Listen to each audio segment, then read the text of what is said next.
Okay, good afternoon. Good afternoon, welcome back from lunch. I hope you found some nice food for lunch. My name is William Myhill. I've been a sort of a long-time collaborator with this UDL Academy.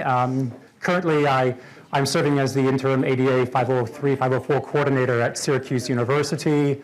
I teach part-time at the university. And what I want to talk to you today about is sort of thinking a little bit through how we will reflect together as a group today on how universal design for learning interacts with the requirements we have under the Americans with Disabilities Act and how that works in the context of higher education. Now, I've provided on this first slide a bit.ly link. If it's helpful to you to look and follow along on your own computer, you can go to this bit.ly link. It's a folder you'll have access to here. And there are two documents in there, the PowerPoint and a graphic organizer. I point out, and I'll try to point out whenever I remember to, that this is just an example of universal design for learning, that I'm sharing with you information in multiple formats. I'm going to be talking about some things. I'm going to give you access to visual content. And on your tables, there are some copies of the graphic organizer that's in this folder. You may have to share them, but if you could pass them along so that they're sort of spaced out amongst you, there'll be a point in time this afternoon where we'll reflect on those. Do we have extra on this row? Okay, we don't have any down here, so maybe we could pass them down. There you go. Is this in the presentation that's online? Yes, it is. So this graphic organizer is both in the PowerPoint, and it's also in the shared folder you have access to. Does someone else need a paper copy then? Can you go back to, does someone else need a paper copy? Yes, absolutely. So the link you need is a bit.ly link, bit.ly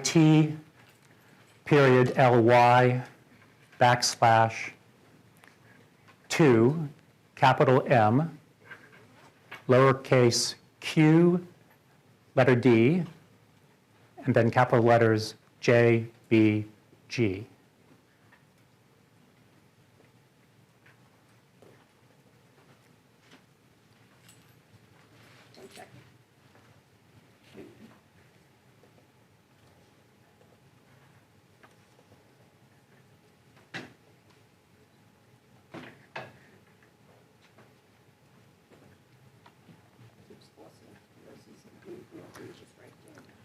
We're going to start with a short video. I particularly like this video to help also, it goes along with, I think, what Steve Crusisto shared with us this morning. It helps us sort of frame some of the purposes while we're here. And I will make sure the captions are turned on. I find those useful even though I do not necessarily need them at all times. So let's see. This is the signing ceremony for the Americans with Disabilities Act, which occurred July 26th, 1990.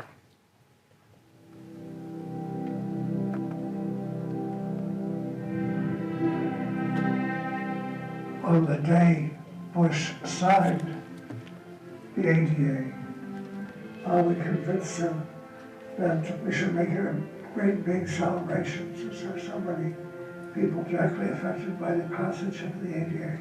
It was a glorious day, July 26, 1990. It was a clear blue sky, the sun was out, there were 3,000 or 4,000 people, many with disabilities and their families on the south lawn of the White House. And the president was on a platform with leaders of the disability community to sign the bill into law. How you describe the signing ceremony, we had people everywhere. They were on running, white canes, wheelchairs, walkers, and seeing-eye dogs. I mean, any device that helps people get around was represented that day. We covered the White House lawn for sure. I'm going to pause this so I can try and expand this. Because this is embedded in a PowerPoint, it won't actually enlarge for me, so we'll go a different approach. And I think that's a sort of another way we think about universal design for learning is flexibility. We sometimes have to be flexible on the fly. So we're going to open this in a browser where we can, is that a browser? Where we can watch it larger. On the day Bush signed the ADA, we convinced him that we should make it a great big celebration since there are so many people directly affected by the passage of the ADA. Well, it was a glorious day. July 26, 1990 was a clear blue sky. The sun was out. There were 3,000 or 4,000 people, many with disabilities and their families, on the south lawn of the White House. And the president was on a platform with leaders of the disability community to sign the bill into law. I don't know how you describe the signing ceremony. We had people everywhere. They were on gurneys, white canes, wheelchairs, walkers, and seeing-eye dogs. I mean, any device that helped people get around was represented that day. We covered the White House lawn for sure. The most people ever gathered on the White House lawn for a signing was July 26, 1990. Never been that many people there for a signing of a bill before. Biggest group ever in the history of this country. I had the pleasure and the real privilege to ride to the ADA signing ceremony with John McCain. So we drove right into the White House, and then we walked outside and became part of the masses. The South Lawn was packed with people. All of them there had worked and worked and worked to see the law pass.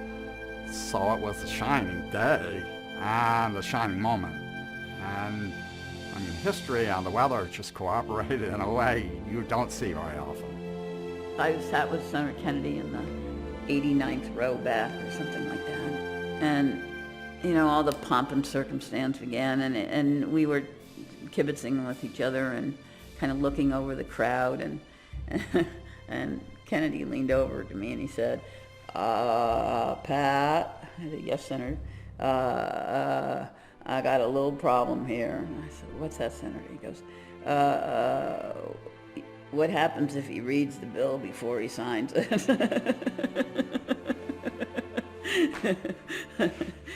I said, don't worry. I mean, the senator knew that nobody really understood the impact of what this piece of legislation was going to do. I now lift my pen to sign this American... And then the president ended his brief remarks with that clarion call, let the shameful wall Let the shameful wall of exclusion finally come tumbling down. finally come tumbling down. And that sent a tremor through the entire crowd.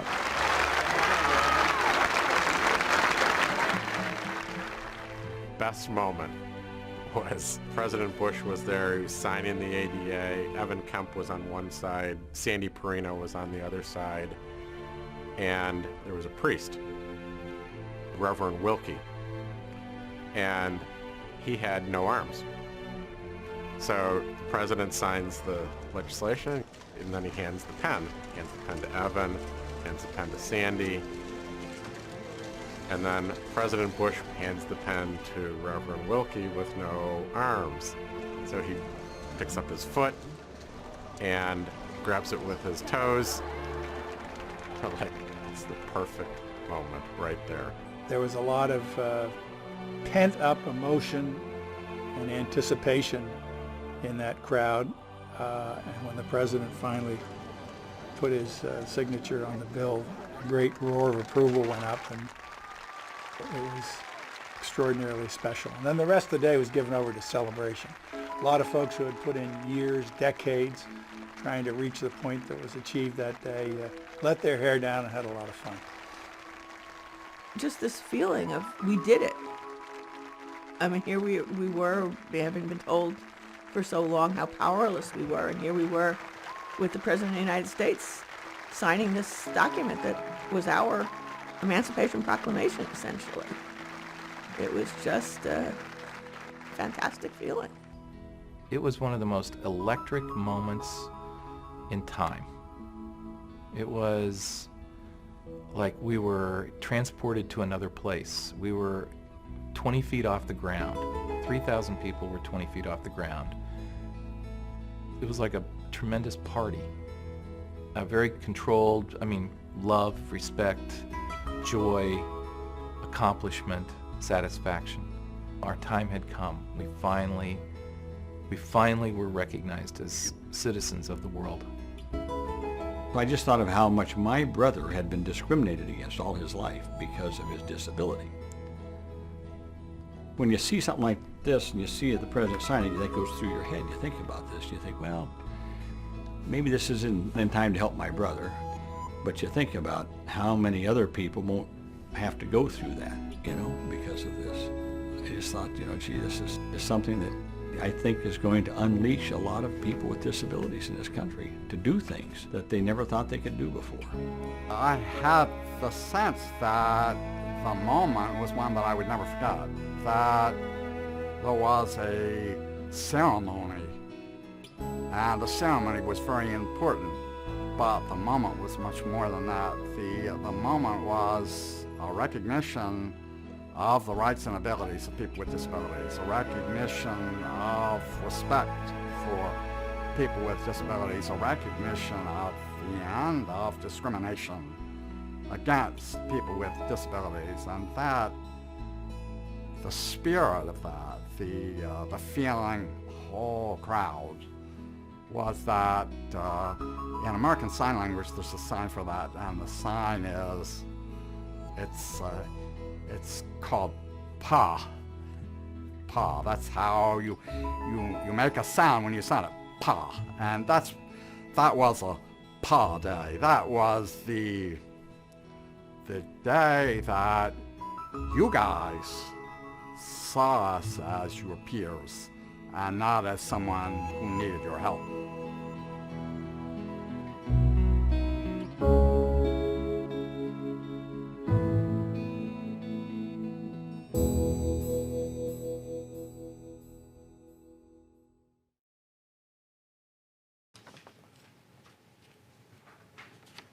Okay.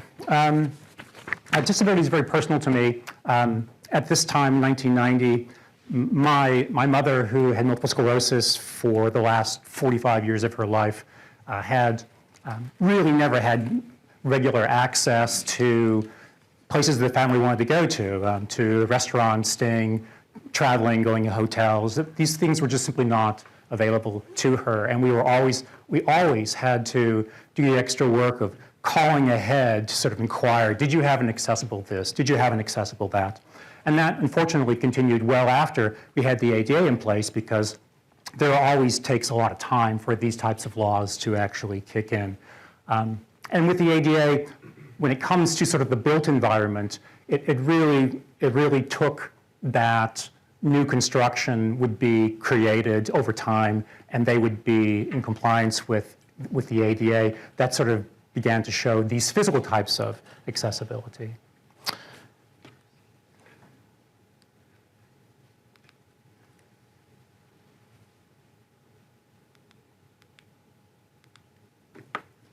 Let's try.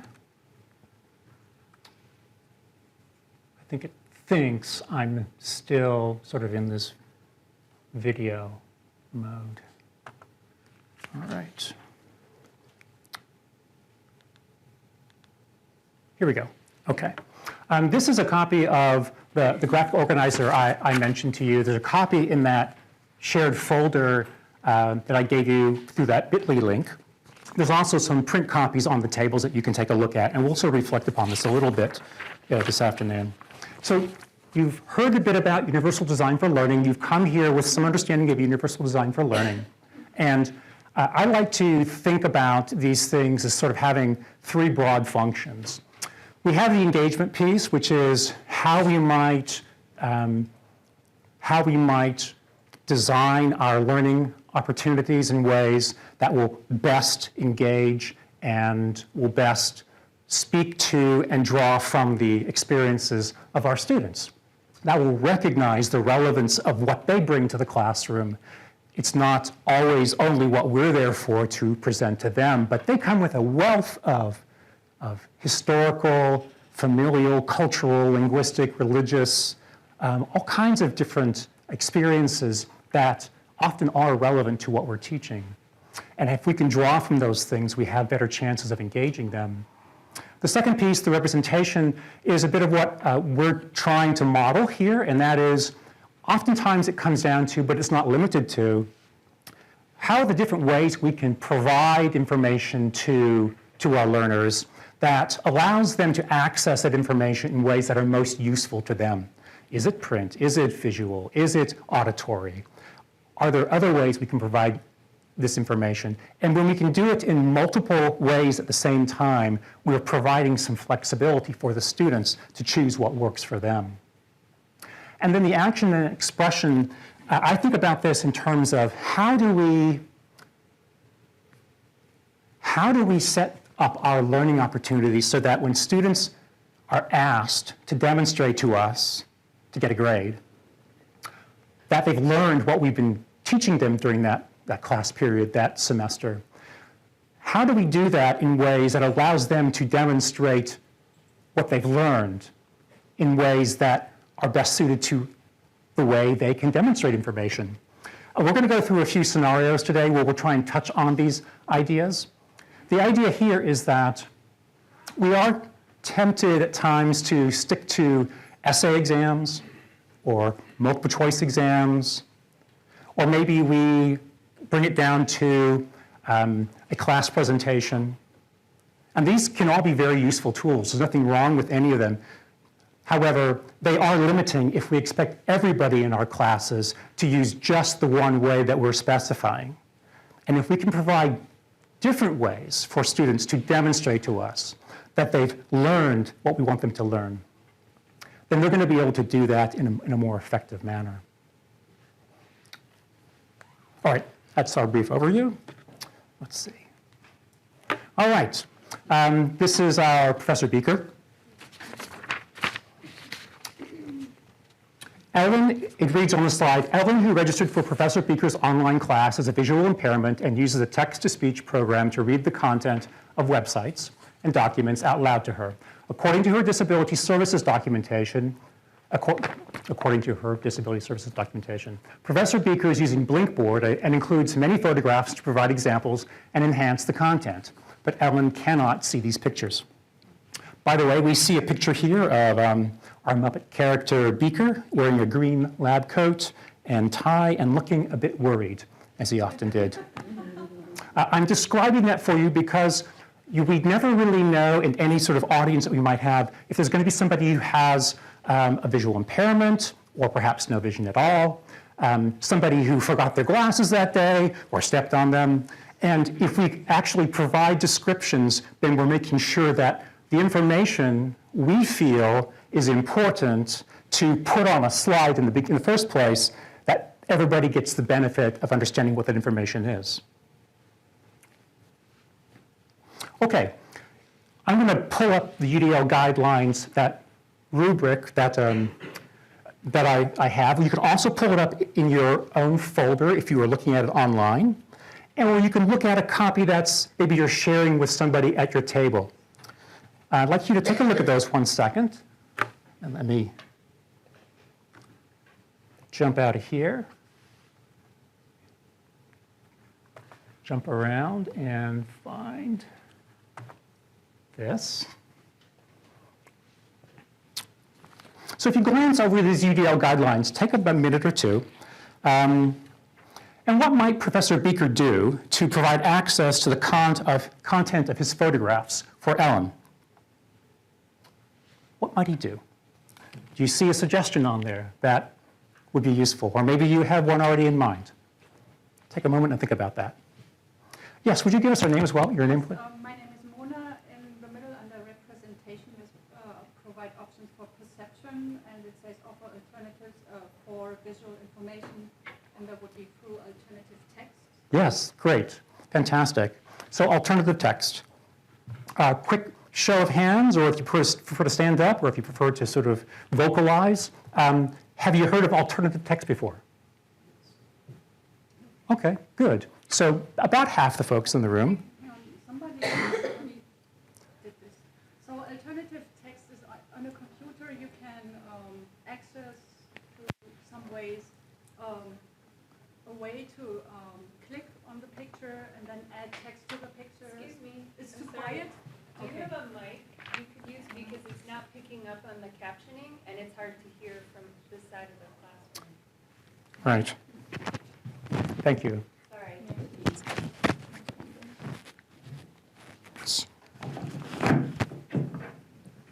So if you format a picture in a document, you can click on it and add text to it and then describe what is on the picture, or if there is text in the picture, you can write that down again, and the text-to-speech program can pick up on that and read that out to people who need text-to-speech software.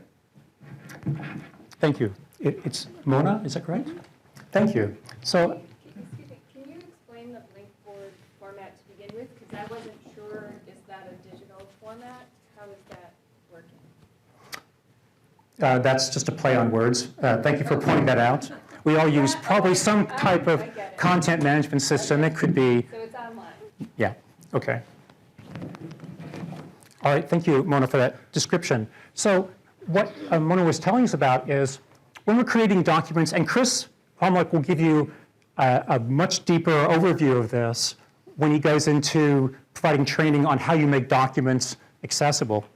But if I were to go onto this PowerPoint and do a right click on that image and go into where it says Format, I get this little interaction, and there's a funny little crosshairs symbol up there that I can click on, and I can then drop down to alt text. And it will actually, you'll see that there is alt text that I put into this particular image. So if somebody were using a screen reader, they would have access to that information. Their screen reader would recognize that the alt text is there and would provide that information to them if they were using that as the means of accessing this PowerPoint. Now, we often use PowerPoints in the front of classes, and not necessarily, we don't really think about somebody accessing it, maybe offline. But one thing that you might notice that we'll do in this academy is we will often provide you access to our PowerPoints that you can use as you see fit. And that means you can go back and review information that we might have had in a presentation. And if you needed to have access to that alt text, you would have it at that point in time. We also sometimes share our PowerPoints with our colleagues for various purposes, and we never really know where that might go. So making sure that the content is accessible can be very useful, depending upon where it might land. All right. So we're going to continue from where we are. Okay.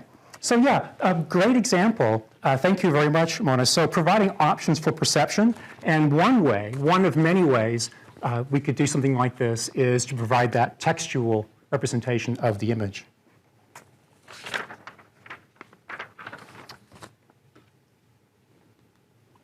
So we do have an ADA mandate behind doing just this. The college must make reasonable accommodations or modifications to instructional practices to ensure that students with disabilities have access to course content that is equivalent to the access of students without disabilities. A specific sort of a case on point or a settlement agreement with Louisiana Tech University, where the Department of Justice said the university will adopt a number of disability-related policies, including the requirement to deploy learning technology, web pages, and course content that is accessible in accordance with the Web Content Accessibility Guidelines 2.0 AA standard in the university setting. We won't get necessarily into that level of technical detail today, but you'll be hearing more about some of these ideas if you're not familiar with them over the next couple of days. All right, let's do a little sort of practice with that context, or that concept for a moment. Here we have an image. I'm wondering if we have a volunteer who could describe this image for us. Anybody? Taylor? It appears to be the signing of the Declaration of Independence. A very famous painting. I don't know who did it. and you can see standing tallest there's 4 or 5 people standing in the middle around a table, and the tallest of them is Thomas Jefferson. I can't identify anyone else, but you have the Continental Congress there signing the Declaration. That's a great description. Now, can somebody offer us an entirely different description of this particular thing? And let me make sure that you do have the microphone. Somebody else have a different way of looking at this?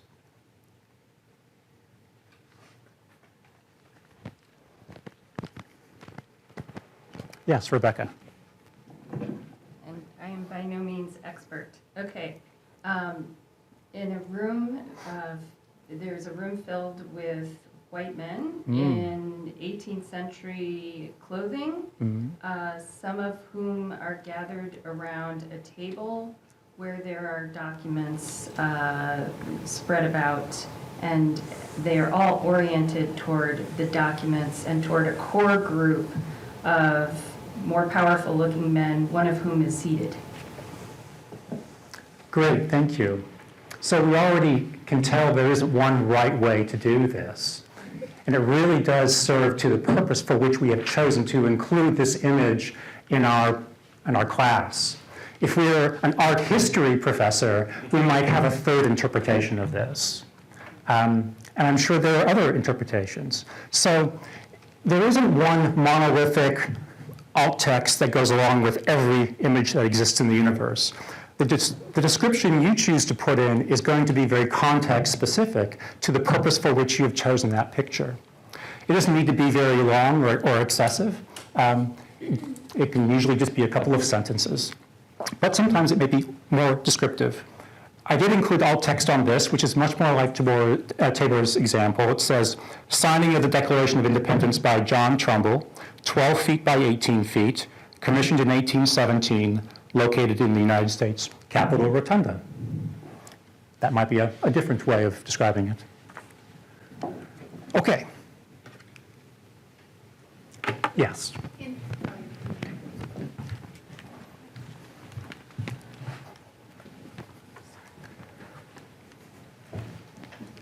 In terms of universal design, too, I'm thinking that I see Thomas Jefferson there, but my students may look at this picture and see a bunch of old dead white men standing around and not know what my purpose was.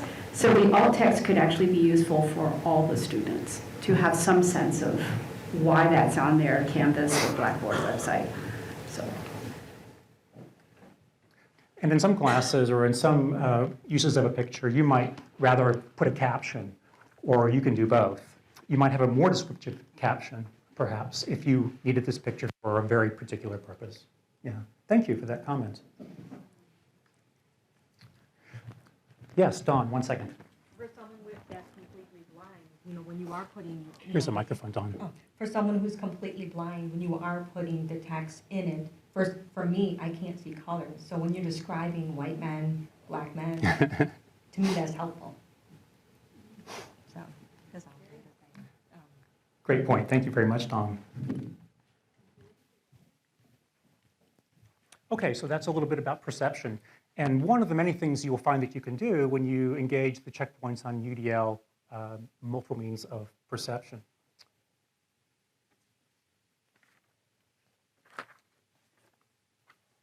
All right.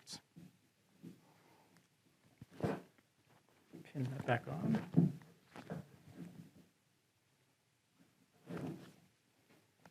Okay. Next character. Here we go. Alfred, who has cerebral palsy, uses an augmentative communication device to speak and write on an as-needed basis. When under stress, Alfred's speech is more difficult to understand. The final project in Professor Dumbledore's class is in 2 parts. The formal presentation can be in the student's preferred format, followed by a Q&A period. Each student will have 5 minutes for the formal presentation and 5 minutes for the Q&A. There's a photo on this page, a picture of I might say a skeptical-looking Professor Dumbledore with a long white beard and hair. So as an instructor, what barrier can you imagine, or might you imagine, that this presentation format might create for Alfred? Any ideas? Do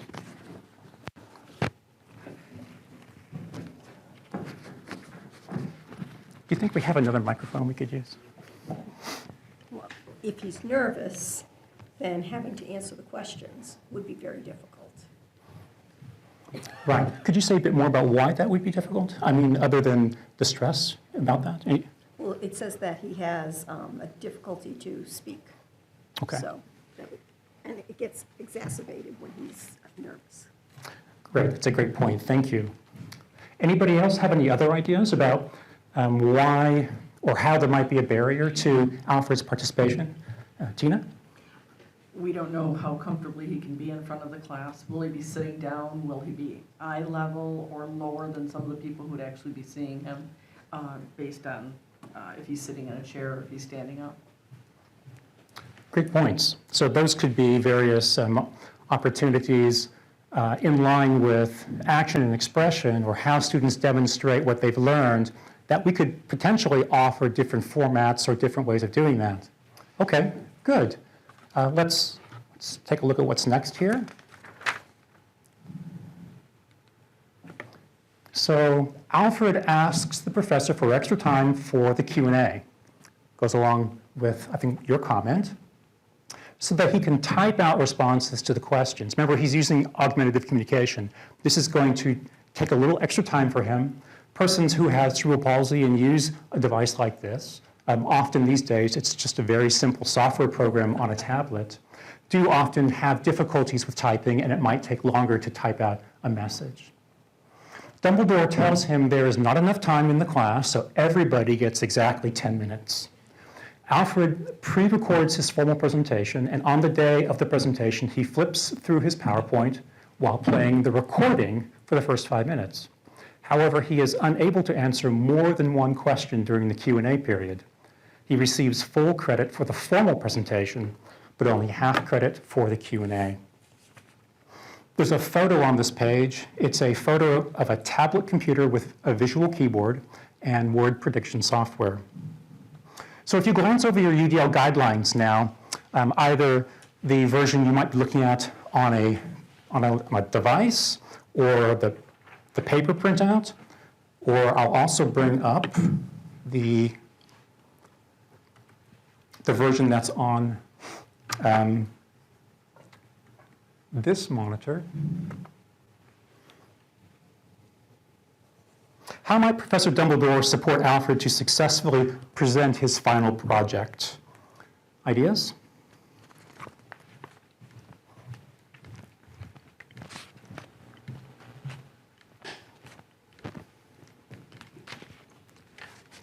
If they were going to vary the methods for response and navigation, could he have presented and then received questions in a written format that he could then describe and explain later at the end?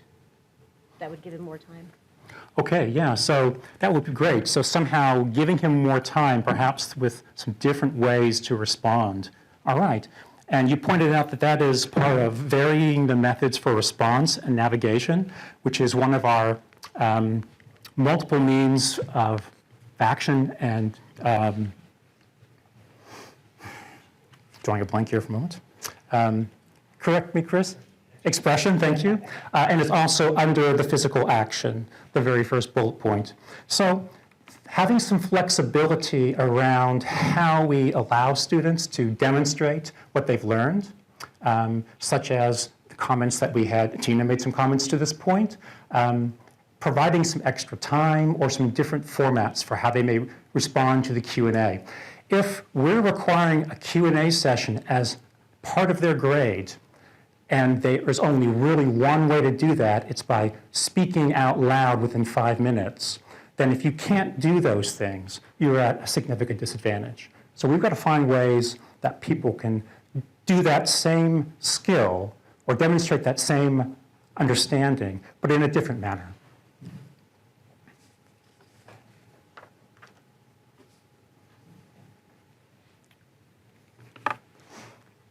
All right, jumping back and forth, here we go. let's see.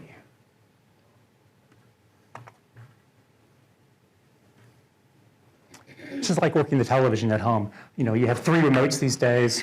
You've got the speaker bar, you've got the TV, the cable, and it's like, which one do you grab? That's what it feels like right now. Okay. Yes. Before you go on, I'll talk really loud. It's okay. Before, But it's not picking up. it actually is. It is. That's okay. I think that happens. Okay. I think about that. Before we move on, I was just curious. What if this person has some kind of accommodation that says he's able to be given more time, then he can't say he only gets 10 minutes? The teacher. Isn't that so? That's so. Yes, well stated. So you might expect that a student in this particular situation would indeed have an accommodation to that effect. There is a... Oh, actually, you should give the microphone to the interpreter. That would be. Okay, so I have had law faculty tell me that accommodations are secondary to their academic freedom. So, Whoa. How do we? yeah, so how do you respond to that?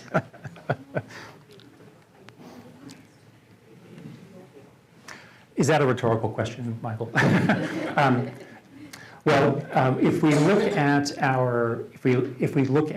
our accommodation policies, what we might find is sort of the opposite of that being stated. That indeed accommodations effectively trump academic freedom, because we are talking about enforcing. That's what I tell them. That is what I tell them. Exactly, that's what I tell them. Because we're talking about enforcing the law here. And now, typically, you would expect a student's documentation to include something like that. However, sometimes an accommodation like that might be relatively minor or small in comparison to a lot of other accommodations that a student might be offered.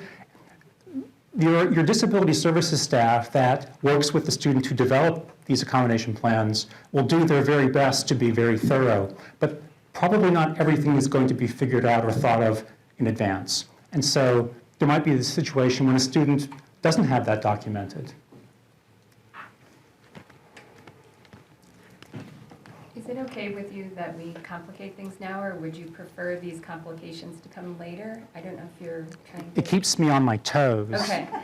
So what I was thinking of, and I teach at a medical school, and it's really health science education, so maybe it's a little different than other kinds of higher ed, but I'm thinking proleptically, a little bit like Steve was suggesting. So we have faculty who will say, you have to be able to do this Q&A in 5 minutes, because when you're a healthcare provider, you'll only have 7 minutes with a patient.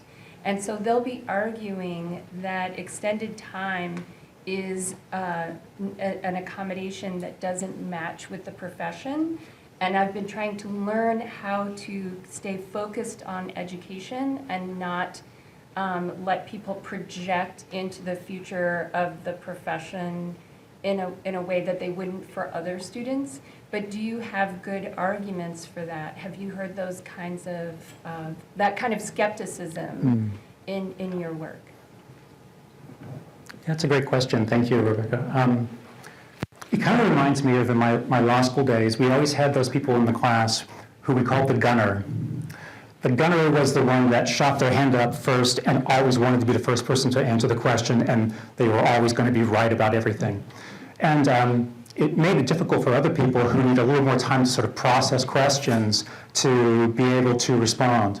And I think the reality is, as you'll discover in this training over the next couple of days, something that Hetzi will present to you, there is really no normal in our society. There is such a broad range of experience that assuming that we can cater to that 1% who are the gunners, who have got the answer on the tip of their tongue right at the moment when it needs to be there, is really assuming something that's not true for the vast majority of people in our society.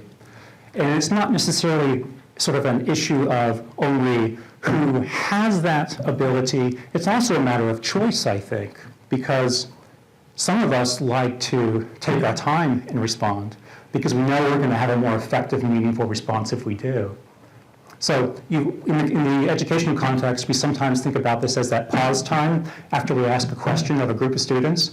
Do we expect an answer in 2 seconds, or can we give them 10 seconds? It feels like an eternity, but giving more time for a meaningful response will often generate better responses.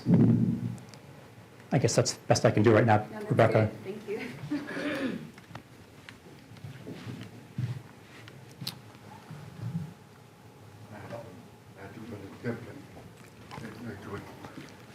I just want to jump in really quick here. Law teaching is based on the Socratic method, where professors and students engage in a very rapid fire type of question and answer scenario, so they go back and forth quite rapidly. And it doesn't meet the needs of many law students who need time to think and reflect before they respond. So it is a real life problem at Syracuse University Law School that I see, and educating faculty to understand this situation. Some people just simply can't engage in that kind of rapid fire back and forth Socratic method, and that includes myself.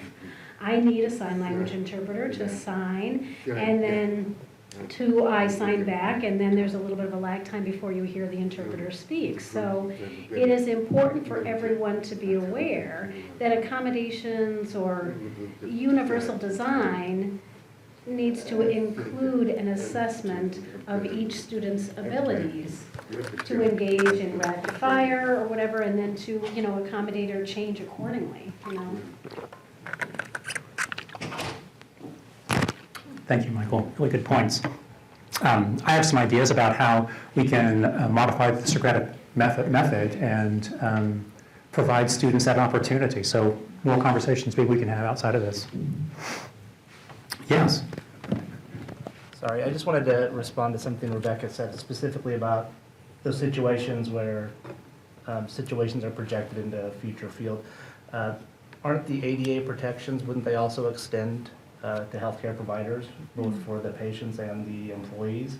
Or is it safe to assume that, at least in an educational environment, that you're training to be a healthcare provider, but those same protections under the ADA would also, or should be, upheld in a hospital? Or is that not safe to assume?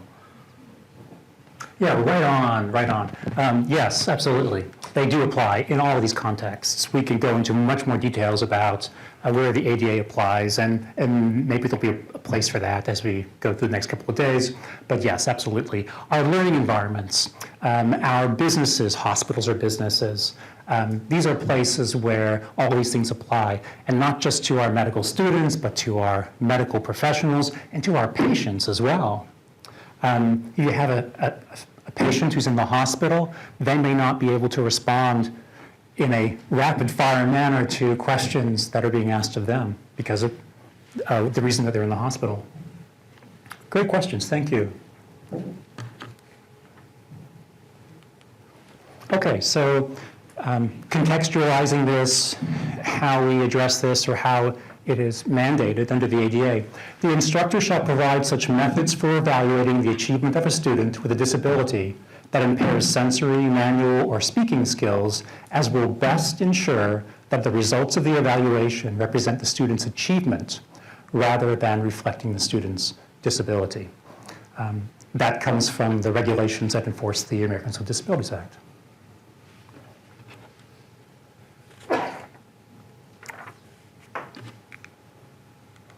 All right, last scenario. Here we go.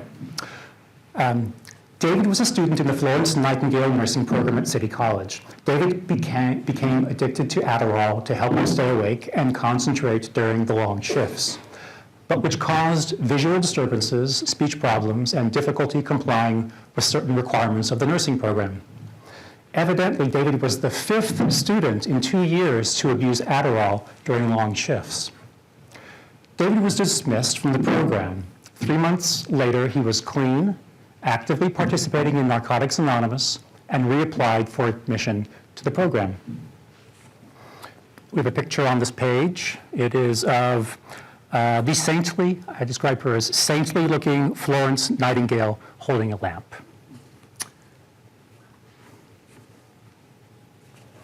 Okay. What might be some of David's concerns about returning to the nursing program? What might he be concerned about?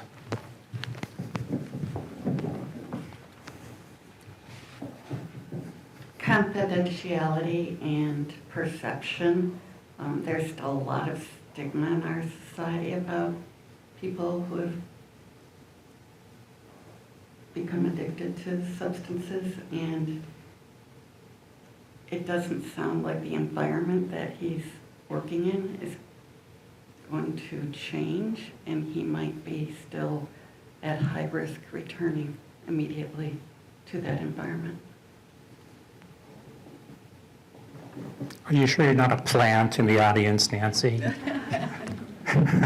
Okay. Any other thoughts or concerns David might have? Those are all great comments. Thank you so much, Nancy.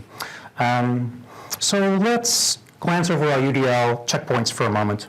I'll bring it back up on the screen.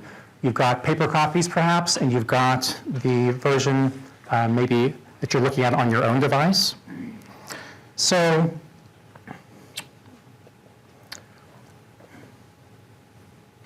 which of these checkpoints might the nursing program use to support David's successful return to school?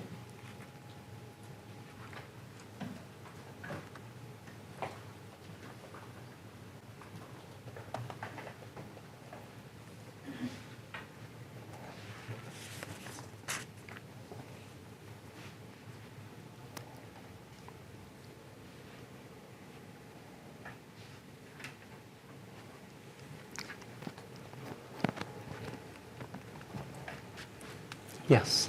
Under the self-regulation, could they help him to facilitate personal coping skills and strategies for future stress, periods of stress and whatnot, and concentration?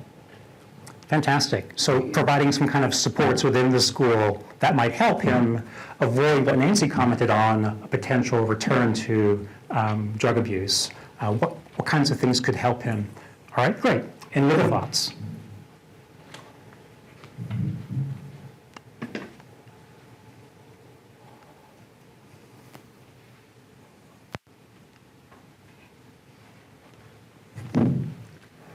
Can I ask the unpleasant question of, is that the school's responsibility? How much of his own recovery is he responsible for? And how much does the institution have to honestly coddle? Tough audience, okay. Okay. Oh, before I can answer that, Tina, Rebecca's going to bail me out, I think. Yeah, I was actually going to put it back on the school, that if it's the 5th student in 2 years, I think that we're back to the how, or I'm sorry, is it action and expression? Yeah, the how. It seems like it's a disabling program. Great, you picked up on my fact pattern, yes. And this is a repeating event, so there may be something systemically within the institution that's sort of creating the situation. I think I disagree with that. We're in the physical therapist assistant program, so it's still a health profession, but you know going into these professions that it is very stressful because there are times where you have to think on your feet, you've got a patient in an emergency situation. So it is really stressful, and I know in orientation we always try to emphasize that with our students, and if we see them in stress, we do pull them aside and talk to them. So. Good pushback. More thoughts, comments? But it seems like there's a difference between being stressful and enforcing long hours as a requirement, right? Asking students to work for, I don't know, I'm not a medical resident, I've never been a medical resident, but 12, 16, 18-hour shifts. So I think there's stress and thinking on your feet, which is likely a requirement of the job, and then long hours, which are not. Okay. I thought that the American Medical Association established a rule restricting the number of hours now. That's one way to address the problem. 2 90-hour work weeks. You say that again? 2 90-hour work weeks. Oh. So, yeah, I'll just say, I come from a school where the people who trained with 120-hour work weeks feel like the ones with the 90 hours aren't getting the education they should. And we have residents, well, there's very high rates of burnout. I think physicians have the highest rate of suicide as a profession. Residents are expected to come into work with vomiting, the flu, fever, all kind. So it's a really tough challenge for us to advocate for accommodations in education when in the profession there's so little recognition of the body and mind as the way we're discussing it here. And that's really taking into account that there are a lot of people who might have a diagnosis, they're not disclosing, they don't have time to get care. So I don't want to go totally off the rails, but wow, it's really hard, I think, in the health profession. Yeah, great points. I had some really good comments to respond to that, and I've totally forgotten what they were, so I'll move along for a moment. Really a good discussion here. For our scenario, I really like some of the early comments that were made, thinking about facilitating coping skills. If we do have highly stressful programs, even if we know they're highly stressful, even if we advertise them as being highly stressful, do we have some responsibility, maybe an ethical responsibility to ourselves who are in those programs, to design ways for our students and maybe our staff to cope with that level of stress? And if we don't, what are the consequences? In the practice of nursing, there are fairly high rates of drug addiction. It used to stem a lot from access to drugs, which is less common these days. A lot of times the drugs are better locked up. But access and stress can lead to these very situations. So coping skills, maybe inviting this student to set up an NA program that might be on campus. So there's some support that he can get to during the day. Possibly helping him to select some different classes that might work better for his schedule. Providing supports for facilitating some self-assessment and reflection, not merely for this student, but maybe for all of our students. Okay. Back to PowerPoint.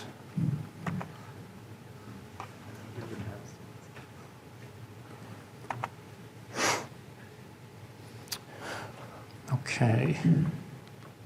So the college denied his admission and used this particular reasoning. If a person is currently engaging in the illegal use of drugs, including the abuse of prescription drugs, an educational program for which a student is otherwise qualified may take adverse action on the basis of such use. However, the ADA protects individuals who are recovering from an addiction to drugs, as the statute aims to protect them from the stigma associated with addiction. To achieve this objective, the ADA contains a safe harbor that extends ADA coverage to an individual who has successfully completed a supervised drug rehabilitation program, or has otherwise been rehabilitated successfully, or is participating in a supervised rehabilitation program, and is no longer engaging in the illegal use of drugs. So both in work contexts and educational contexts, students can be dismissed, employees can be dismissed for the use of illegal drugs. However, if they get into a recovery program and are staying clean, then there is no particular reason why they couldn't be rehired or brought back into the school.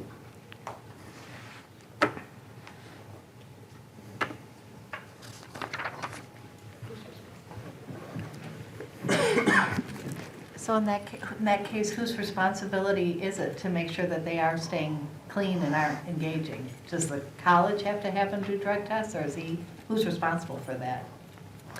That's always going to be the responsibility of the individual to maintain their own being sober.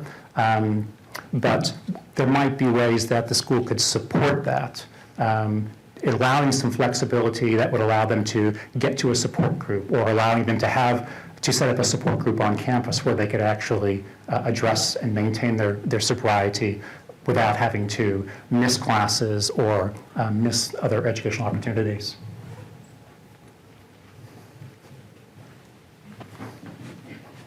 All right, Chris, how are we doing for time?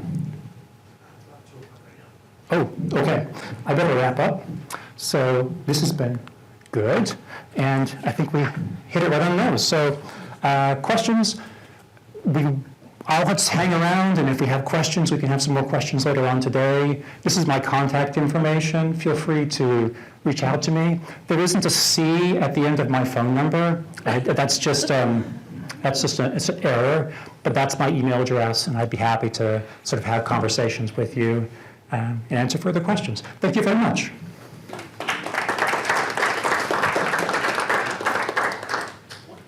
Nancy, looking to take a 5-minute break? Yeah. We do a quick